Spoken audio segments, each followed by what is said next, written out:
com cinema, literatura, artes, bem como nas áreas de estética, fílmica e artística.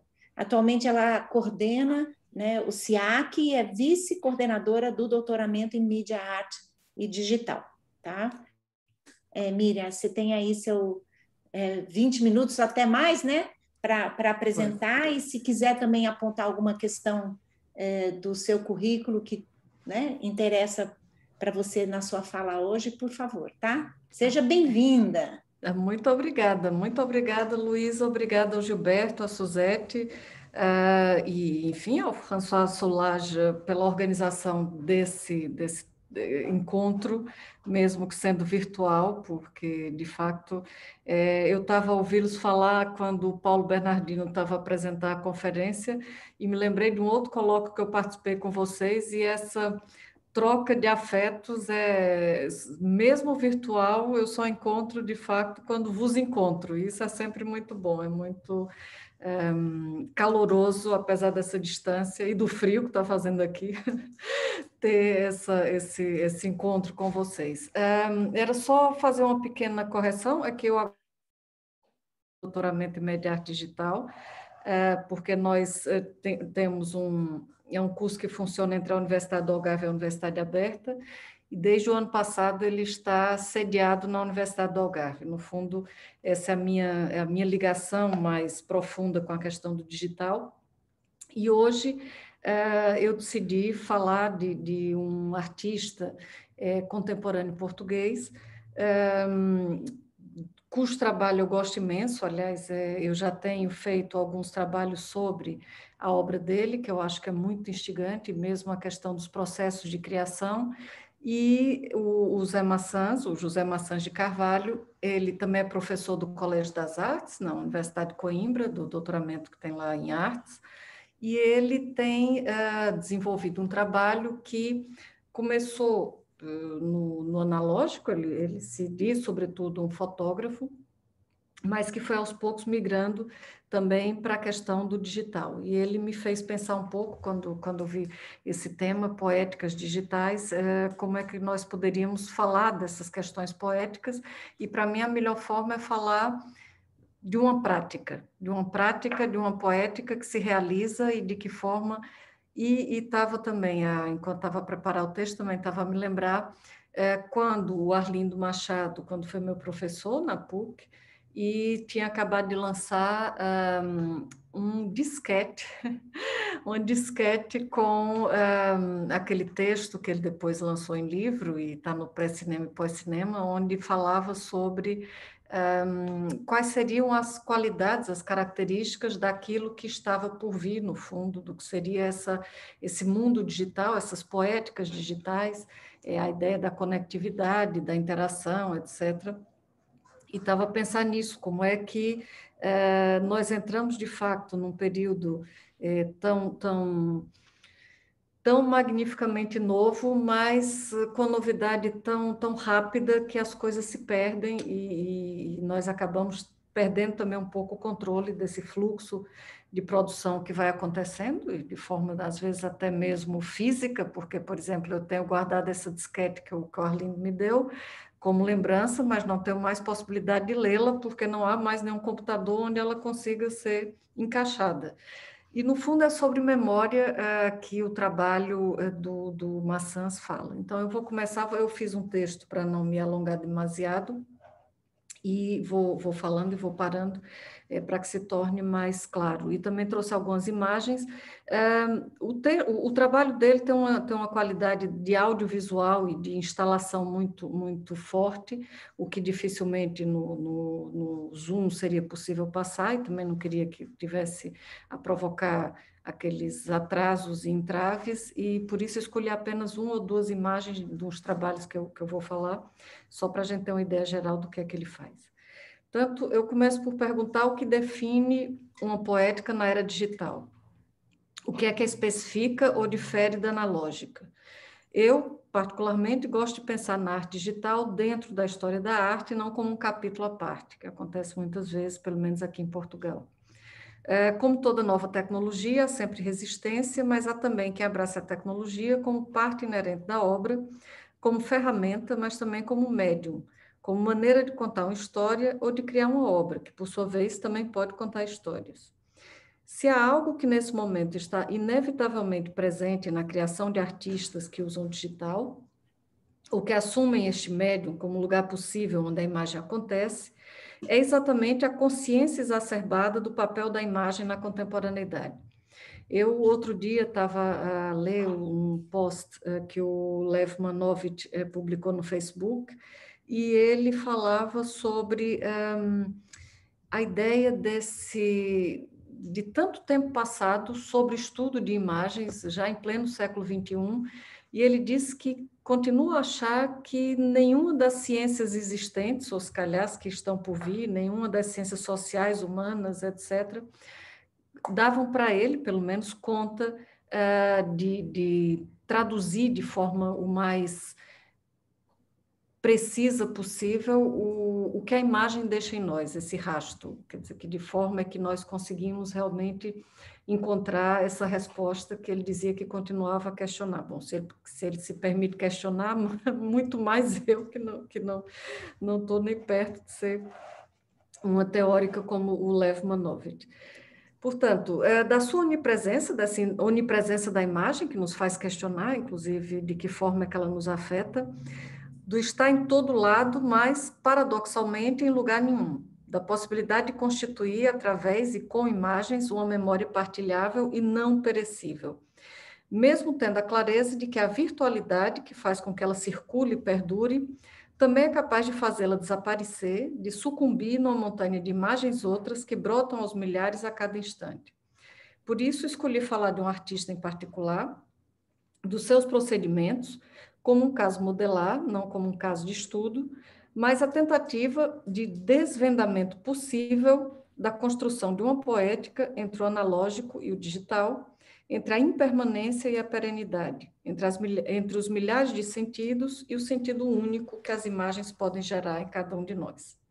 O Gordon Pass, que é um dos pioneiros do que hoje chamamos arte digital, um homem muito mais do universo das tecnologias que do mundo das artes, mas que sempre pensou de forma disruptiva e aproveitou-se como engenheiro informático daquilo que a arte poderia oferecer dos desvios possíveis dentro da lógica mais ou menos previsível das máquinas.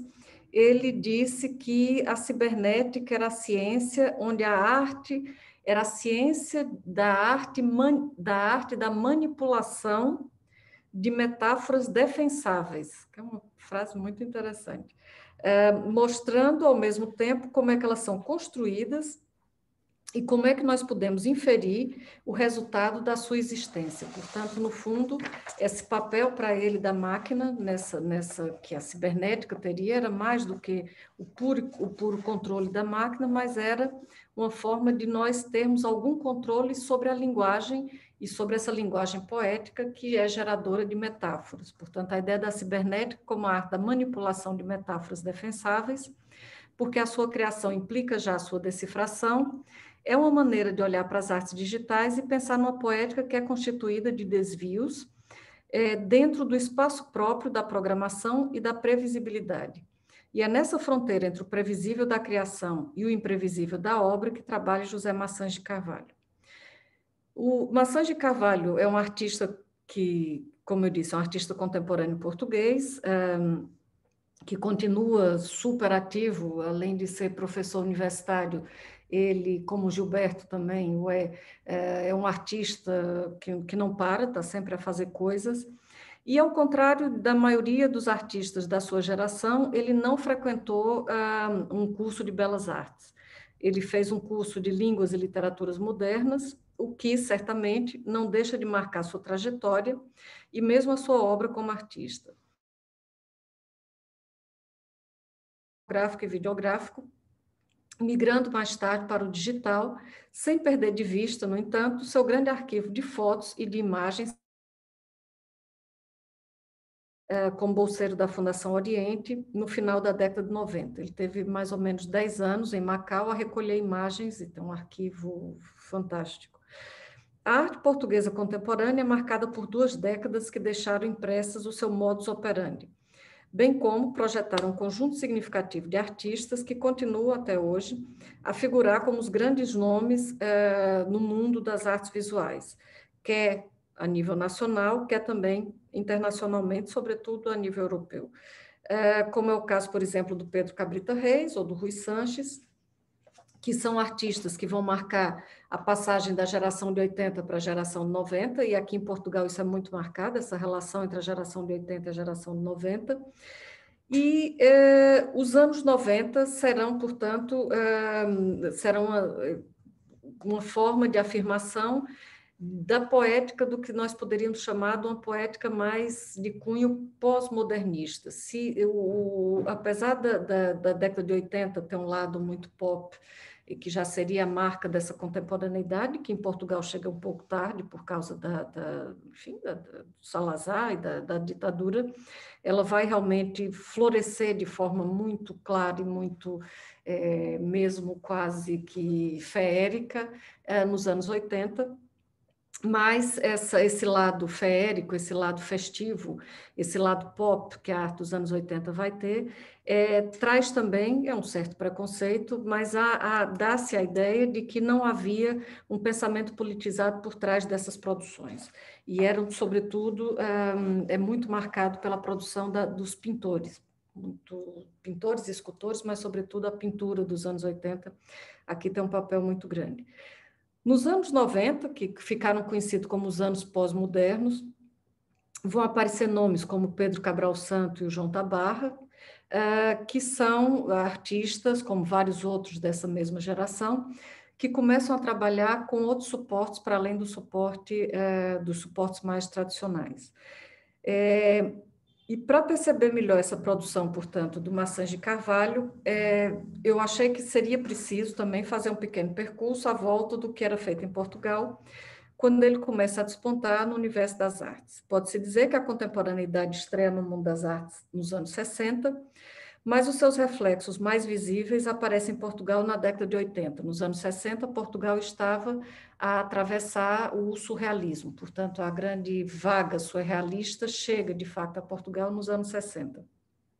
E é mais nos anos 80 que vão ter os reflexos daquilo que seria mais todo o movimento conceptual, apesar de ter havido vários expoentes entre os anos 60 e 70, inclusive artistas que participaram do grupo Fluxus na Alemanha, mas, de fato, a grande produção mais contemporânea, ela vai estar mais presente, sobretudo a partir dos anos 90. Na década de 80 e a década seguinte vai ser marcada por um debate que perdura até os dias de hoje, entre duas formas antagônicas de se compreender a produção artística. De um lado, os que defendem a arte desvinculada do contexto social e político, e do outro, os que defendem, depois dos loucos anos 80, a repolitização da arte e a maior inserção na sociedade. Após a Revolução de Abril, houve uma profícua atividade artística no país, com a criação de novos espaços expositivos, e a realização de uma grande exposição em 1983, depois do modernismo, que vai marcar também a entrada desses novos artistas em cena. Essa exposição vai introduzir o debate sobre o discurso pós-moderno, que já estava integrado ao cotidiano de outros países. Portugal, pós 25 de abril, entrava definitivamente no tempo dos outros, acertando o passo com as artes que eram produzidas no Ocidente. O recurso, cada vez mais frequente ao vídeo, e a fotografia marcam a década de 90 e deixa marcas na produção artística que continua a ser feita até hoje. Nesse sentido, a obra de Maçãs de Carvalho pode ser enquadrada na tendência iniciada por artistas da década de 90, que, ao recuperar uma ideia mais politizadora das artes, recorre constantemente à memória e aos arquivos como ferramenta estilística para se contar uma história que foi apagada ou esquecida durante o período salazarista, que se estendeu desde os anos 30 até os anos 70 do século XX. Através da fotografia e do vídeo, que é analógico, eletrônico ou digital, o artista constrói o seu percurso utilizando a memória como fio condutor. Uma memória que não é apenas pertence ao tempo e às mudanças sofridas em Portugal, e não só, a partir dos diálogos permanentes encetados por uma sociedade que se quer global e globalizadora, em que o Ocidente e o Oriente se confrontam e se refletem, e em que os países, ou melhor, as nações, buscam encontrar uma forma exata de se apresentar e de se representar, reencontrando assim a identidade que se perdeu no processo de globalização. No centenário do nascimento do filósofo Ludwig Wittgenstein, em 1989, o Joseph Kosuth fez uma grande exposição no Vienna Secession Museum, que chamou The Play of the Unsable. Composta de um texto e de diversas obras, a exposição explorava os limites da linguagem dentro dos jogos propostos pelo filósofo austríaco, na tentativa de responder à questão que movia o trabalho do próprio artista. Seria a arte, naquele momento, uma atividade pós-filosófica? E como era possível que a arte, dentro da realidade circundada por uma espécie de gratificação da cultura de massa, poderia, sem ceder à acessibilidade dos artefatos consumíveis, continuar a ter público? Estas são apenas algumas das questões que Kosuth propõe nessa exposição e, no seu entender, ele dizia que os artistas estavam conectados pelo trabalho que realizavam, desde os artistas do século XX, como Marcel Duchamp, aos outros considerados pós-modernistas, como Marcel Brodart.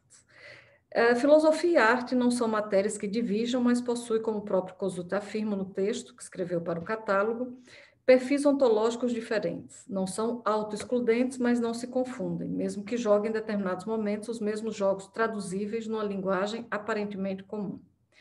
A primeira vez que fui confrontada com o trabalho do José Maçãs de Carvalho, lembrei-me do texto do Kosuth e da reflexão, ainda atual, que este apresenta nesse texto, que é um texto catálogo-obra de 1989. Para Kosuth, o trabalho da arte é essencialmente um jogo entre o significado do sistema da arte e, ao mesmo tempo, um jogo que é feito ou que é jogado fora desse sistema. Ora, a obra do artista português, sobretudo, é realizada nos últimos anos, que concerne a concepção de arquivos de imagens apresentados e instalados em formato digital, é um jogo que José Maçãs de Carvalho enceta com e contra o sistema da própria arte. Da fotografia, seu meio primordial, José Maçãs de Carvalho encontra na imagem em movimento, sobretudo na imagem em movimento instalada, um locus onde o patos do seu trabalho anterior pode finalmente se aconchegar. Recoletor de imagens, colecionador de histórias breves, a sua experiência na China, mas, ao mesmo tempo, num espaço mais próximo, que era Macau, enquanto ainda colônia portuguesa, provocou-lhe a inquietação arquivística. Durante anos, após ter deixado o país, voltou à China, num projeto que durou 10 anos, para fotografar seus ex-estudantes, as pessoas com quem teve contato durante o tempo que viveu na China, e essa volta, para ele, foi mais do que um gesto voyeurístico, de retomar e de olhar de fora uma realidade que já foi a dele, da qual ele participou de alguma maneira. Havia um desejo de permanência ou de imanência dele na memória dos outros e dos outros na sua própria narrativa, que se construía do lado de cá, em Portugal, no país que era seu e onde as imagens que trouxe se foram configurando como obra. O arquivo é o espaço privilegiado da memória e da preservação da história ou das histórias, mas é também o espaço do esquecimento. Arquivamos para guardar, mas não temos para não termos que memorizar e muitas vezes para nunca mais voltar a ver. As imagens fotografadas que habitavam o arquivo pessoal do artista incomodaram-no ao ponto de pô-lo a pensar num dispositivo de exibição, de mostração, desse manancial de imagens que mereciam ou que precisavam vir à luz. O próprio artista, que se assume como fotógrafo, e é a partir desse papel que as suas imagens ganham vida e movimento. Ao mesmo tempo, a compreensão de que há demasiadas imagens, como diz Kosuth, produzidas pela sociedade de consumo e perfeitas para o entretenimento e para o esquecimento, fez com que a escolha do dispositivo de exposição fosse fundamental, bem como o processo de seleção de imagens. Aqui, não se tratava de inundar o espectador com milhares de informações visuais, mas de fazer com que este parasse por um momento, destacando-se do fluxo cotidiano e finalmente visse. uma imagem apenas, uma imagem loop, uma imagem que se fixa pelo movimento contínuo, uma imagem que não quer substituir 1000 palavras, mas quer significar qualquer coisa do espaço e do tempo, qualquer coisa que faz da arte, esse discurso outro, que não da filosofia, mas que também faz pensar. Há uma obra do Ítalo Calvino, Os Amores Difíceis, onde o escritor italiano tenta a cada conto falar-nos das dificuldades, dos desencontros e dos encontros entre casais das mais diversas ordens. Calvino conta-nos as aventuras de um soldado, de um automobilista, de um empregado de escritório, de um míope, de um fotógrafo. Cada narrativa dá-nos a dimensão do amor e dos seus descaminhos, consoante a profissão ou papel que cada um ocupa. Num dado instante, ao narrar as aventuras de um esquiador, diz: e esse era o milagre dela, de escolher a cada instante, no caos dos 1000 movimentos possíveis, aquele e só aquele que era o certo e límpido, e leve, e necessário. Aquele gesto e só aquele entre 1000 gestos perdidos, que era o que importava. E é esse também o milagre da arte, encontrar o gesto exato dentre os 1000 gestos possíveis, encontrar a imagem exata dentre as milhares que existem. Uma imagem a mais ou a menos, um dispositivo que não seja adequado, uma seleção que não reflita o todo, como no Aleph borgiano, onde em cada fragmento encontra a plenitude, pode deitar por terra o trabalho de um artista.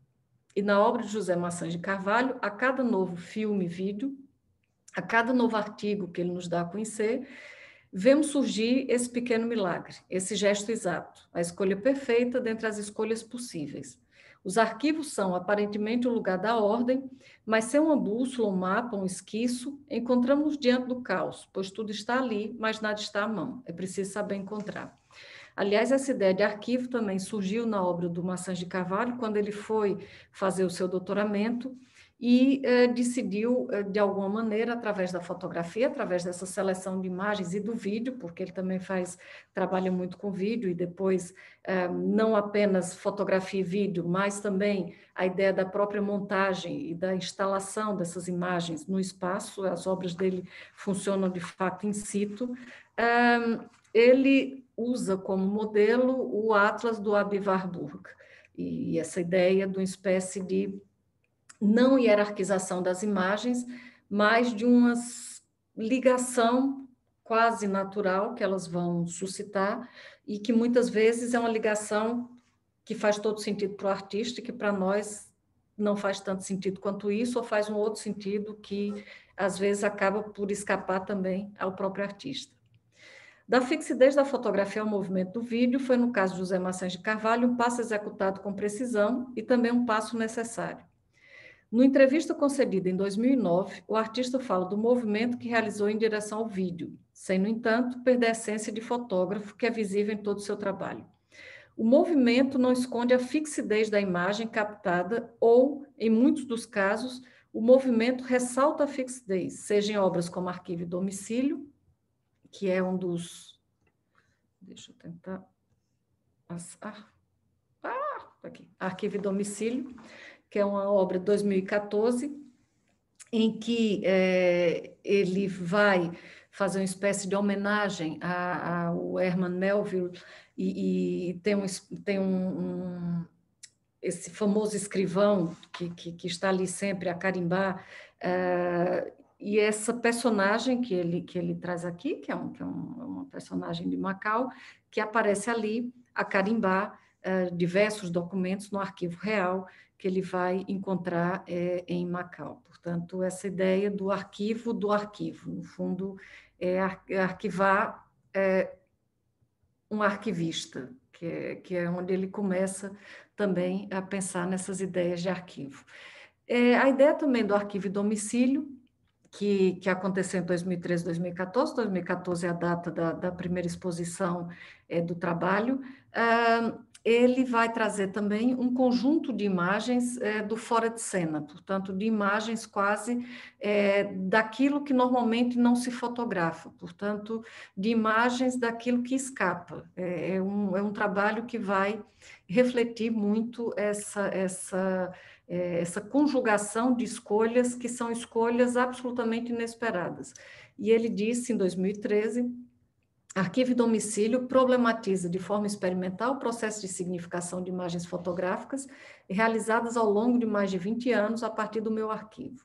Toma-se como referência cultural a matriz estilística da obra By the Atlas, de Aby Warburg, e duas ideias-chave: a lei da boa vizinhança, termo cunhado por Warburg, que permitiria criar relações não hierarquizadas entre as imagens, e também uma iconologia dos intervalos, conceito para definir as relações de significação entre aquelas imagens, ou melhor, as tensões relacionais entre imagens. E essas imagens vão gerando, e geraram também na própria exposição, algumas frases, alguns textos que, ao contrário de criarem uma relação texto-imagem como algo explicativo, elas tornam a imagem ainda mais poética. Acaba por funcionar um pouco como o Richard Long fez com várias de suas obras de land art, enfim, de arte em percurso, em que, após fotografar, ele criava textos que, mais do que uma descrição técnica de todo o trabalho, acabava por ser uma outra obra também poética. E isso aqui, mais uma vez, revela para mim, claramente, as origens da formação do próprio José Maçãs de Carvalho. Inspirado no famoso escrivão, no gesto repetido e desnecessário, no plano... E outro trabalho que é anterior até, que é o Arquivo e Nostalgia, de 2012, é um vídeo. Isso aqui é uma foto de uma exibição do vídeo, uma das várias exibições do vídeo, em que nós temos uma imagem fixa, praticamente, desses edifícios no fundo de Macau, e temos a Bahia, onde vão acontecendo uma série de imagens, mas, do fundo, a grande imagem que toma conta do vídeo é uma imagem fixa. Portanto, Arquivo e Nostalgia, em que vemos, peço desculpa, na Macau, Hong Kong, ao fundo, ora nevoada, ora iluminada pelo neon e pelas luzes dos prédios, e acompanhamos o movimento dos barcos, que parecem sempre os mesmos, e que, ao saírem do nosso campo de visão, desaparecem de cena e nada nos tem a dizer do fora de campo. Ponto de que tanto nos falou Roland Barthes está no fundo do quadro, nos imóveis, que não se movem, apenas mudam conforme a iluminação. Mais que um vídeo, podemos pensar nos Photogenic Drawings de Talbot, que, mais ou menos em 1840, fez uma série de desenhos, que ele chamava desenhos fotográficos, onde as formas se imprimiam no papel sem a mediação de um aparelho fotográfico. Era a luz e a química colocada no suporte que tornava o objeto visível, visível na sua densidade, como se emergisse da sombra. Como em Talbot, a imagem vence a sombra e se apresenta visível, e com sua presença diz aquilo que o artista apenas sugere. Para o teórico francês Jean-Louis Comolli, a mise-en-scène é a arte do pôr em relação, gesto que os meios de massa convencionais evitam.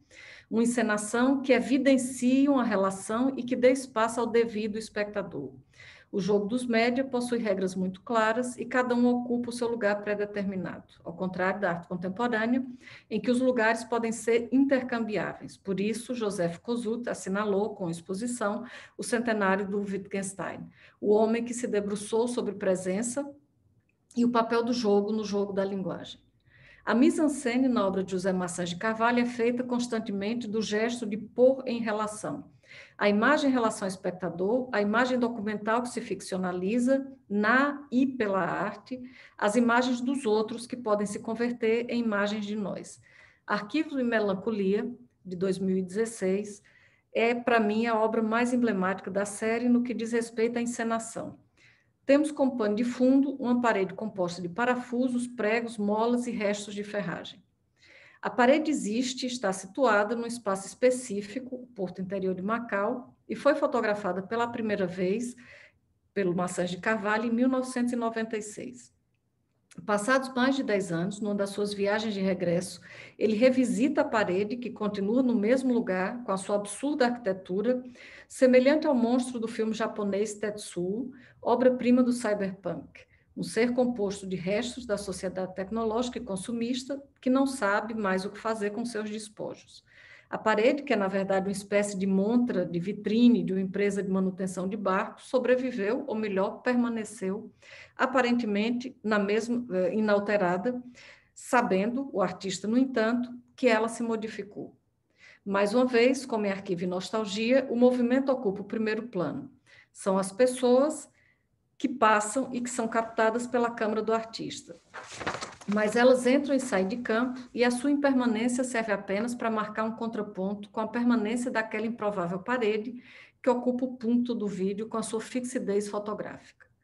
No e-mail enviado ao seu amigo e editor argentino Jorge Laferla, Jean-Louis Comolli diz: por todo lado. A forma espetacular de alienação domina tudo.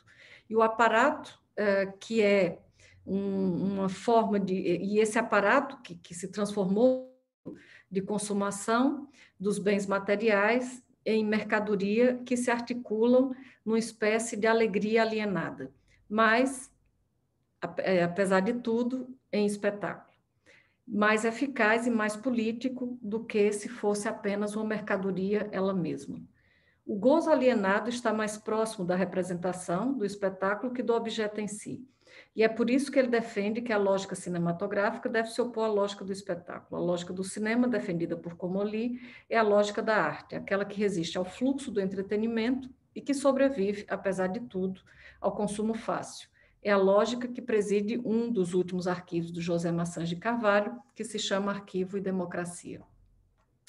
Através de dispositivos diversos, vídeo, fotografia, imagens instaladas no espaço, o artista dá corpo aos corpos fantasmáticos ou fantasmagóricos que circulam pelas ruas e que ninguém vê.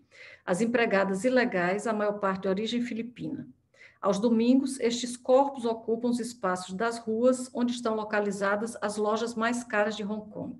Ocupam um espaço que não lhes pertence e confundem-se com as manequins expostas nas montras das lojas das grandes marcas de moda do mercado mundial. Como nos arquivos anteriores, este não é um vídeo para ser visto num pequeno ecrã.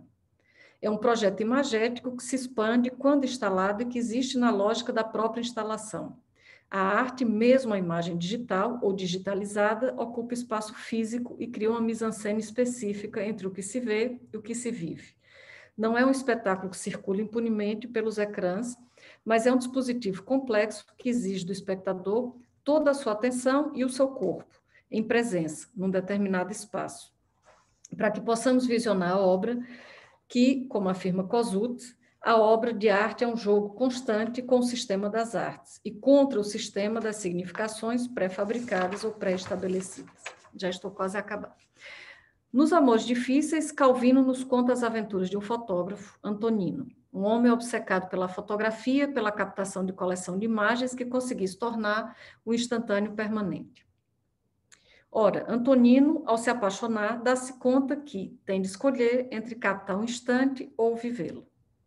Na sua angústia crescente, em busca da foto perfeita, que captasse o instante no seu momento absoluto, descobre, por fim, como diz o Calvino, que fotografar fotografias era o único caminho que lhe restava. Aliás, o único caminho que ele havia obscuramente procurado até então.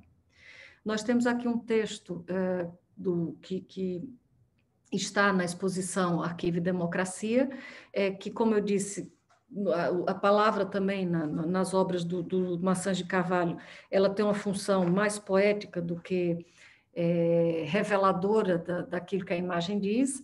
Ele fala: um homem no cais, olha o mar que rodeia Hong Kong, num cais ou num ferry, uma mulher acena, num ferry uma mulher faz a viagem, olha pelo vidro o horizonte da cidade de arranha-céu, o ferry vai para Hong Kong. As fotografias, as paredes são cinzentas, escuras, neutras. Os vídeos apresentam mulheres jovens, dançam, riem, conversam, divertem-se com cor. Estão à frente de grandes áreas comerciais, lojas caras, veem os seus reflexos nas montras dessas lojas. São filipinas, é domingo em Hong Kong.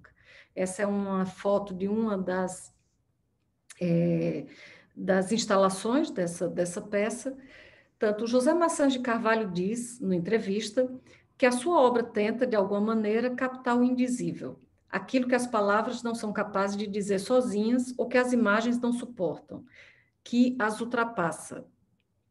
Talvez o arquivo, que é uma espécie de fotografia de fotografias, de registro dos registros, seja o caminho que o artista encontrou para falar, mostrar dos instantes que escapam, que escorrem, que fogem. o momento entre os interstícios, aquilo que só a arte, na sua especial categoria ontológica, tem a capacidade de dizer. Obrigada.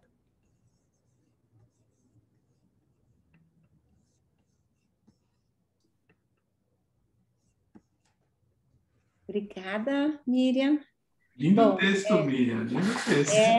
Eu não conheci o artista, muito legal. Vamos lá. Acho que tem até questões próximas aí com a minha fala também. Então, você quer que eu te, digamos, apresente ou você se incumbe disso? Porque você é a tipo apresentadora, então vou fazer questão de apresentar o Adérito não chegou ainda. O Adérito não, né? Ainda não. Então, eu acho que é bom porque a gente teve esse tempo, a Miriam pôde trazer o texto dela com calma, tranquilidade, sim, foi ótimo. Perfeito. E você a mesma coisa. E a gente, né? Então, assim, a Luísa Paraguai, agora eu vou falar tudo de você. Ave Maria. Não, a Luísa é uma amiga querida, alguém que está aí Você trabalhando. Eu tenho história para contar, mas eu não vou contar, não. Mas são boas histórias. A Luísa, a gente estava comentando outro dia sobre a questões de grupo de pesquisa, a gente estava lembrando os grupos lá de 1995, também não faz, isso aí, de 95, WA, Gil. o WA do WRT. Aí todo mundo falou, não, porque esteve aqui a Luísa Paraguai, que esteve aqui o Fábio, não sei o quê. Eu falei, eu vou mostrar a foto do grupo de pesquisa, eu vou contar como que a gente fazia as histórias lá em 1995, né? Então, mas a Luísa sempre foi uma pessoa extremamente brilhante, ela tem uma carreira, ela era engenheira também, ela foi engenheira civil, né? Mas tem essa história que é engenharia civil, tem essa história de tipo construção também, né? Uma coisa que fica assim por trás né, de todas essas histórias. Aí depois ela foi fazer multimeios, ela fez mestrado, fez também o seu doutorado e fez pós-doc em vários lugares, sanduíche lá com o Roy Ascot, enfim, ela tem um caminho bastante aí bonito e hoje ela né, depois de ter sido professora em outras universidades, ela é professora na PUC Campinas, tá? Então, do curso de artes, né, Luísa? Então, ela tem um caminho bastante aí bacana, mas isso acho que está também implícito nas obras dela, em escolhas de trabalho, tudo que ela vem construindo aí. Bom, apresentei. Qualquer coisa que estiver faltando, você complementa. Nossa, vocês estão vendo meu PowerPoint? Sim, né? Sim. Não, Gilberto é aí, né, o começo de tudo, e continua, né, Gil? São construções aí para todo o sempre, né? Bom, então eu venho aí né, pesquisando mais especificamente a questão de a relação, né, entre objetos, sabores e aromas, né? Eu estou muito nessa intenção de mapear e geolocalizar essas relações, né? E aí pretendendo, né, inventariar o cotidiano, né, o nosso cotidiano, e nesse sentido pensar na produção de narrativas, né? Nesse momento da pesquisa, eu estou com um projeto, um auxílio da FAPESP, eu estou ali inventariando livros de cozinha, né?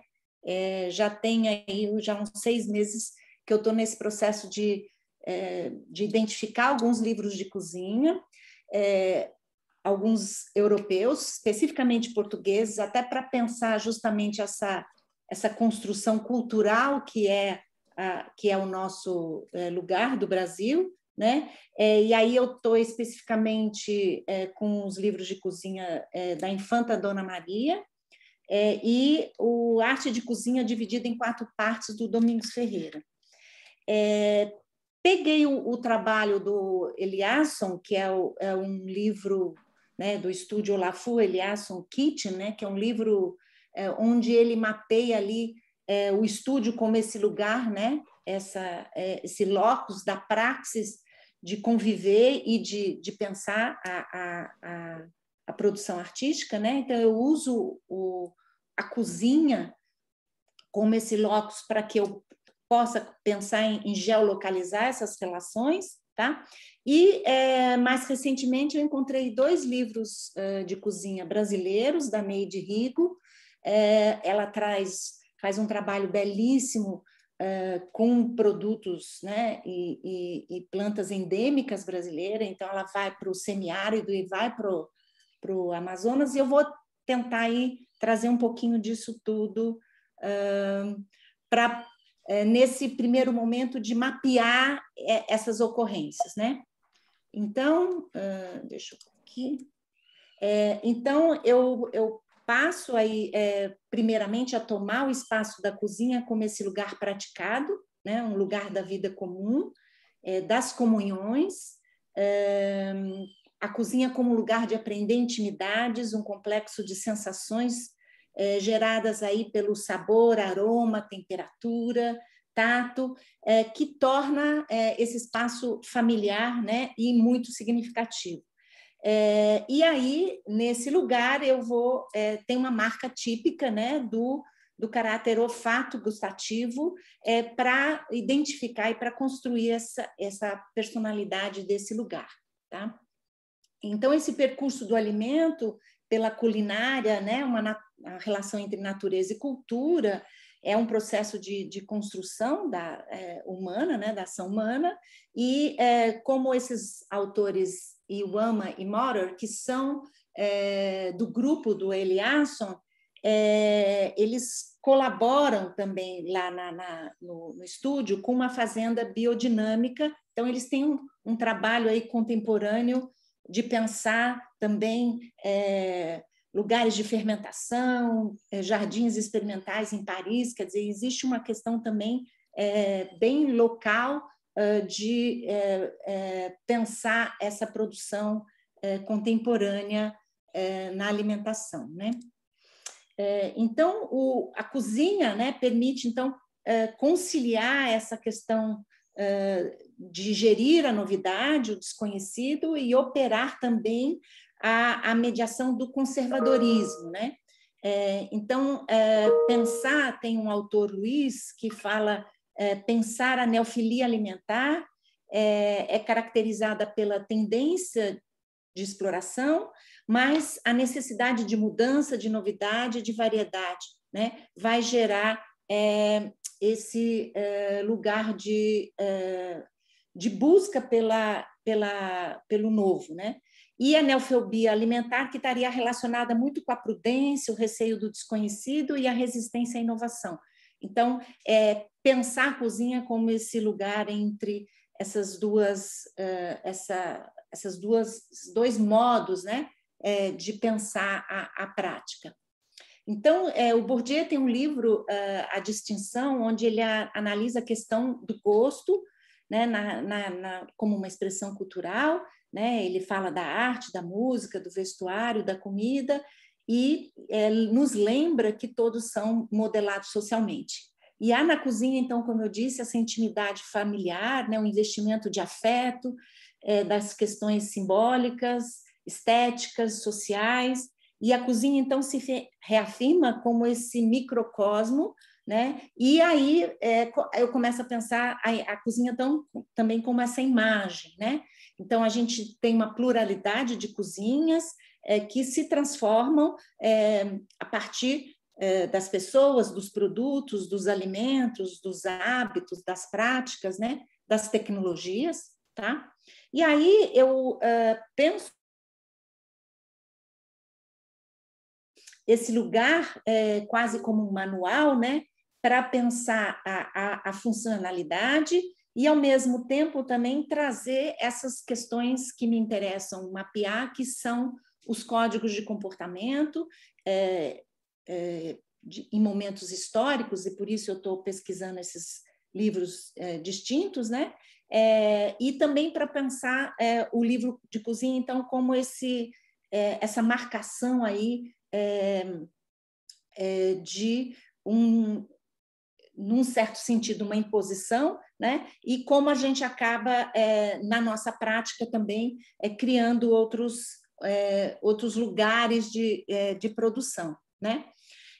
Então, para uma autora Santos, que eu estou lendo, ela afirma que ao folhear e utilizar as receitas, numa verdadeira viagem pela boca, pela mestiçagem dos pratos, com olhares para os estados do cru, assado, cozido, podre, salgado, doce, quente, frio, das medidas. Então, me importa muito olhar o livro de cozinha como esse manual de medidas, né? E a colher aí é o meu objeto, o meu artefato técnico de fazer isso, né?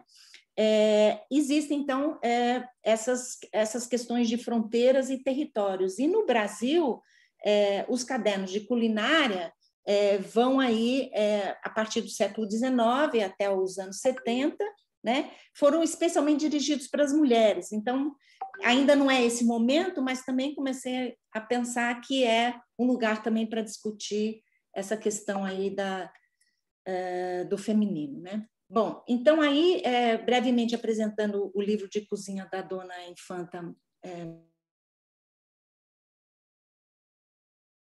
ele é composto de 67 receitas, distribuídas em 4 cadernos, e mais 6 receitas avulsas, que não tratam especificamente de culinária, mas de receitas diversas do uso doméstico.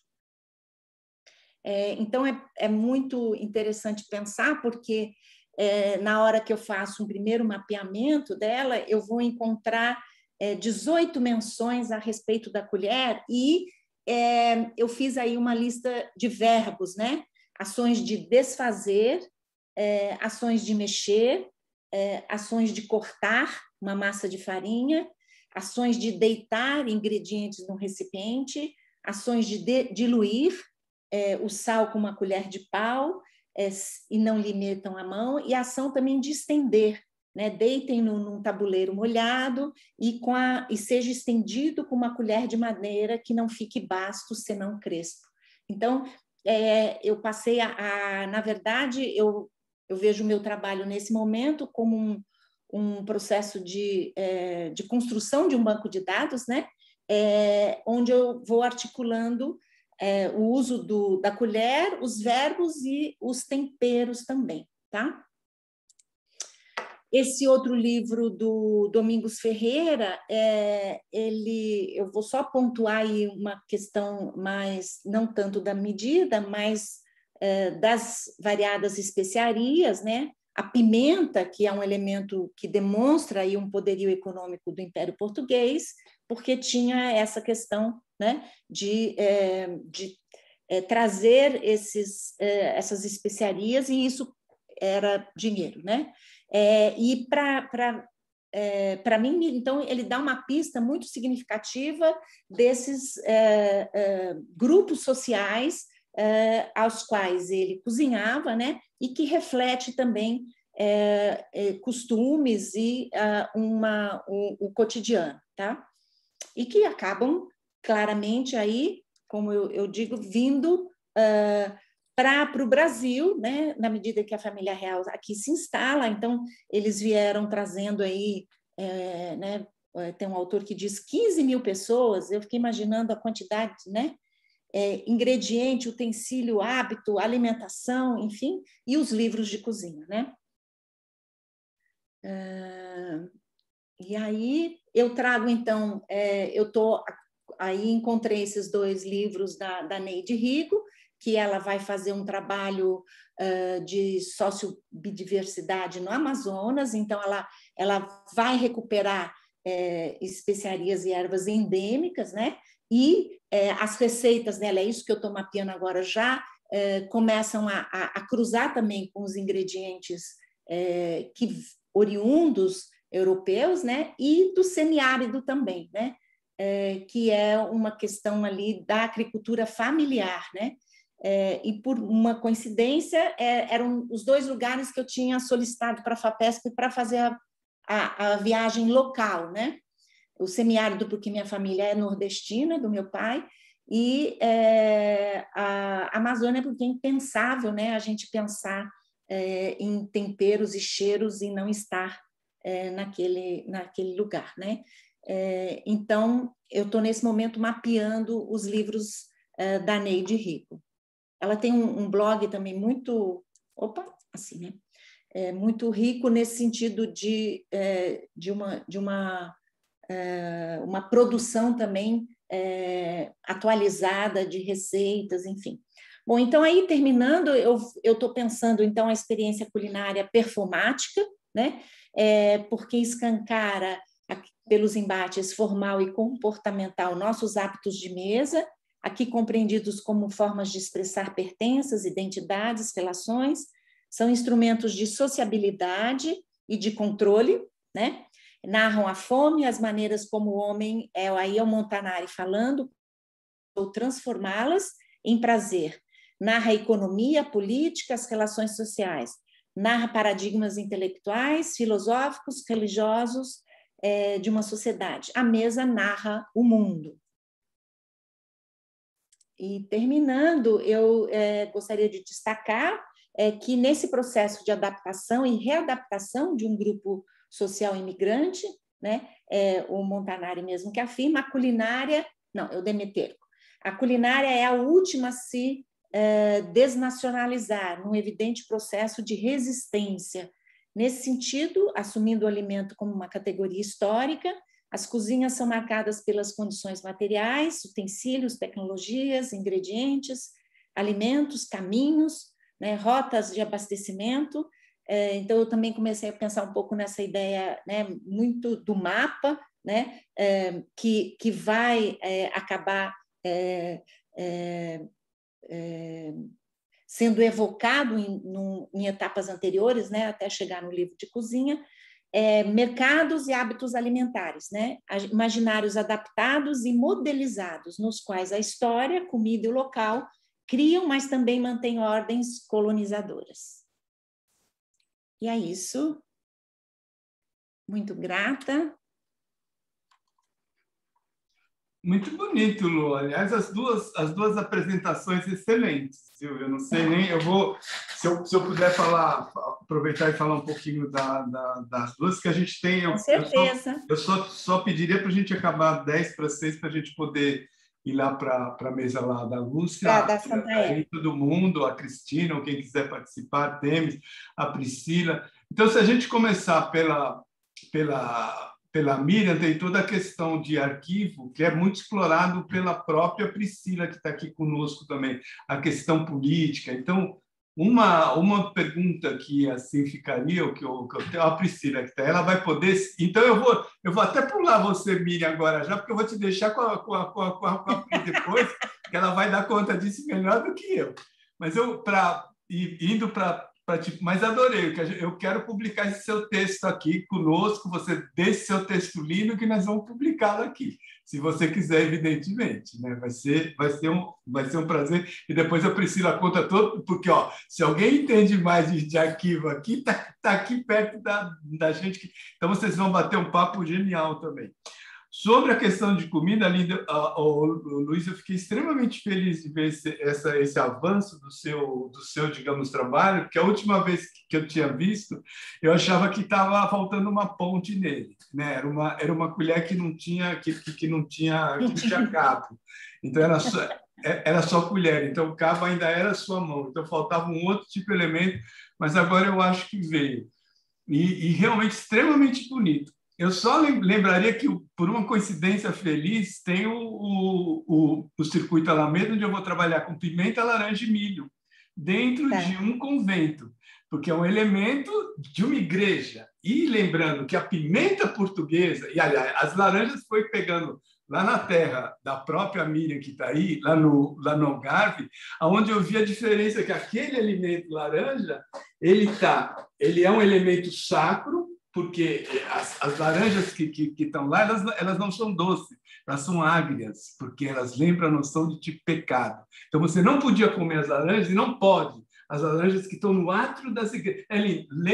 Pega lá o meu livro, eu discorro pelo menos em 2 capítulos que eu conto isso aqui da própria pimenta. Porque a pimenta que os portugueses tinham, ao chegarem aqui, ou quando os colonizadores chegaram nas Américas, era a pimenta do reino. Uhum. Piper nigrum. A outra pimenta, que é pimenta vermelha, que a gente conhece aqui, eles descobriram aqui. Porque quando eles foram buscar, eles saíram naquelas viagens, tipo navegação, etc. Então, eles estavam querendo achar um substituto para a Piper nigrum. Ou seja, quando a gente fala pimenta, todo mundo pensa que a pimenta que tem hoje era a pimenta que tinha lá na tipo Europa, mas não era, não. Nem isso, né? Era a pimenta do reino, aquelas bolotinhas que tinha. Eles descobriram aqui, quando eles vieram aqui, inicialmente na própria Jamaica, a outra pimenta vermelha, que é de outra família, é um outro gênero, inclusive. Né? E aí eles vão para o México, Brasil, as Américas, né? Claro, quando eu faço isso lá no México, eu tipo, localizo a questão mais para o México e chamo também o milho, etc. E tal. Mas isso tudo é América. Né? É essa questão de tipo descoberta, e a questão de tipo comida está mais do que tipo, você está dentro de um tipo convento, de um claustro, que é lá que o pau come. Né? Então, é exatamente daqui. Como que você vai fazer? Que você tem os hábitos culturais, os hábitos, claro, e aí eu estou brincando de cultura, os choques culturais, etc. E tal. Mas como que você vai fazer com isso, que esses processos de tipo colonização, você traz religião, você traz toda essa história junto, e você traz os hábitos onde que eu vou encontrar aquela minha comida, né? O que a gente chama de pãozinho francês aqui. Que porra de pão francês é esse, né? Que nunca tipo existiu, né? Que a gente chama aqui. O que na verdade eles tentavam fazer alguma coisa que fosse parecida com a, digamos, baguete. Então, mas é o mesmo caso disso. Então você tem que se, digamos, adaptar com o que tem local. Exatamente, com o que você traz de lá. Então, você consegue trazer algumas coisas, levar, etc. Mas é um caminho extremamente bonito. Só para lembrar, então, depois, né, pega aquele meu livro lá e lê, porque tem um capítulo só que eu vou falar desses elementos, dessa tipo de formação de igreja, etc. Tal, que eu acho que pode ser interessante para você também. Né? Como lugar, né? Como se for lugar, porque está dentro de um tipo convento, dentro de uma igreja, que fala exatamente esse momento, né? Dessa colonização, dessa chegada do outro, né?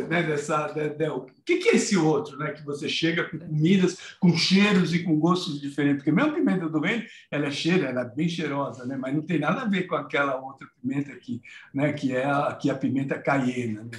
Que tem esse nome, porque foi onde eles primeiros aportaram aqui na Tipamérica. Mas, enfim, isso é uma longa história depois que a gente pode conversar, mas, assim, achei lindo essa sua história de voltar, de buscar a cozinha, de pegar sabores, de pegar colher, como esse elemento que vai, tipo, nutrir aí também. E, por acaso, mas eu vou dizer isso, eu vou, tipo, apanhar o artista escolhido pela nossa amiga Miriam, chama-se maçã também, né? Mas é uma outra coisa. Mas isso é tipo brincadeira. Escreva apaguem essa minha bobagem, essa minha vontade aí. Está gravando, não dá. Deleta, né, Gil? Mas eu assumo que é uma tipo butade, mas eu não pude resistir, né? Uma tipo maçã. Mas é lindo o artista também. Miriam, eu realmente achei que o trabalho você escolheu a dedo, eu acho que você trabalhou ele muito bem, mas essa parte aí, como eu te falei, agora é a Pri que vai conversar com você e com a gente com mais, né? Vocês duas são muito mais competentes para isso do que a gente aí. Mas obrigado às duas, foi realmente um prazer escutá-las. Muito, muito bonito. Parabéns a ambas, lindas pesquisas. Imagina, né? Uma delícia. Uma delícia estar aqui com vocês, meninas. Muito linda a fala da Miriam e da Luísa. E realmente eu sou uma apaixonada pela discussão do Arquivo da Memória, né? Que faz parte da minha pesquisa já há um tempo. E eu gostei muito de ouvir vocês, né? Eu acho que tanto a Miriam quanto a Luísa, aí também o meu jeito de ler, né? Os trabalhos aí da Lu, e que continua com essa pesquisa tão bonita, Luísa, né? A última vez que eu vi você apresentando ela mais em torno da questão do cheiro, dos perfumes, né? Mas eu acho que você tem uma pegada muito dentro dessa perspectiva do sensório, né? Porque a alimentação, você também está trabalhando com sensório, com gosto, então eu acho que você tem uma visada para a questão do corpo, né, que tem uma particularidade, né? Você lida com arquivos que são arquivos sensórios, né? Mas é bonito eu ver a sua fala da Miriam, porque E a Miriam, né, eu não conhecia esse artista, achei incrível, vou estudar, vou ver quem ele é, porque é muito bom, né, alguém do Portugal. Eu estou muito mais voltada para a discussão da América Latina, mas que é a minha pesquisa agora, e mais mulheres, mas é muito bom ouvir. Mas eu acho que aí, só uma questão para colocar, né, também ouvi um pouco a Luísa nesse sentido. Eu acho que tanto no caso dos arquivos que a Miriam traz, que são arquivos, óbvio, que tem uma questão, além da questão poética, estética, mas uma questão política ali subjacente, né? Lógico, né? Muito potente, aí também dentro desse contexto da história de Portugal, mas os arquivos também da Luísa são políticos, né? Em outro sentido, né? E eu acho que aí você toca de uma maneira poética muito interessante, né? Porque aí uma leitura, porque acho que você faz a apresentação de um trabalho de uma artista, né, Luísa? Aí eu enxergo por essa chave, né? E aí eu acho que tem, além de serem esses arquivos sensórios que você traz, que é super bonito, também são arquivos, porque a questão, você toca numa questão, obviamente, a questão da cozinha, mas que diz respeito, a gente pode também ler num sentido um pouco mais amplo, da alimentação, né? O hábito de comer, né? E a gente sabe que o que se come, como se come, além de ser um hábito cultural, é um hábito muitas vezes imposto. Então, do ponto de vista colonial, né? Então, você toca numa pegada que é um pouco isso que o Gilberto falou, um pouco desse trabalho dele no Arte Alameda, que foi incrível, né? Realmente aquele é um trabalho incrível, né? Como a questão da alimentação, né? Ela é também imposta, né? E os hábitos culturais, né? Enfim, então acho que você toca num outro sentido, né? Essa perspectiva política, né? E que tem a ver, né? Imagina essa pesquisa que você vai fazer aí sobre a Amazônia, né? Quantas coisas deve ter em termos de hábitos culturais que deixou de existir ou que porque parou de se plantar aquela planta, porque ali aquele terreno foi cultivado com outra questão. E aí me lembrou um trabalho lindo que eu vi, que tem um pouco a ver com o seu, mas de um outro jeito, né? Pensar a paisagem como arquivo também, né? Essas paisagens é um trabalho lindo, lindo, que eu sugiro que... É um trabalho que eu queria voltar a ler, sobre o Paulo, depois eu te falo o nome, Luísa, mas, na verdade, o que ele falava? Ele falava das terras indígenas, né? Dos processos de colonização nas terras indígenas, etc. e tal, né? E como esses processos de colonização nas terras indígenas vão impedindo, entre várias outras coisas, questão do genocídio, mas a cultura de determinados hábitos alimentares, né? Que é um pouco essa questão que está no seu trabalho também. Então, achei bonito, e achei bonito também essa maneira como você constrói o visual, né? Que é um jeito de design, né? Mas um jeito de design que desconstrói o design, né? Então, mais conceitual. Então, achei bem bonito. E no caso da Miriam, me deu vontade de ver os trabalhos em vídeo. Teria um site que a gente poderia ver de acesso, assim, fiquei com vontade de ver. Eu vou pedir, porque eu tenho, enfim, tenho feito um trabalho sobre a obra dele, e ele tem me facultado muitos dos materiais. Então, eu vou pedir para ele me mandar, e o que ele me mandar, depois eu te mando. Muito porque bom. Ele tem alguns vídeos que estão disponíveis no Vimeo, tem outras, mas são mais também de arquivos, porque essa coisa do trabalho dele, da ideia da imagem instalada, para ele isso é muito forte, ou seja, esse arquivo ele funciona enquanto arquivo, como esse banco, mas ao mesmo tempo ele acontece um pouco também essa coisa performativa da comida, todo esse trabalho que a Luísa faz, porque é todo uma performance, mesmo na escolha, na ideia até da forma como se diz, como é que deve usar a colher, como é que se faz. E no caso dele, ele consegue dar o salto dessa condição de fotógrafo para artista em pleno, para além de fotógrafo, quando ele usa o dispositivo instalado. Mas tem os vídeos e tem muitas fotografias que ele tem, e eu posso depois passar para vocês. É um trabalho muito bonito, muito interessante que ele tem feito. Muito legal. Muito lindo. Essa Muito questão lindo. da espacialização do arquivo, né? É. Eu acho que essa é uma questão, uma dimensão também bastante interessante, né?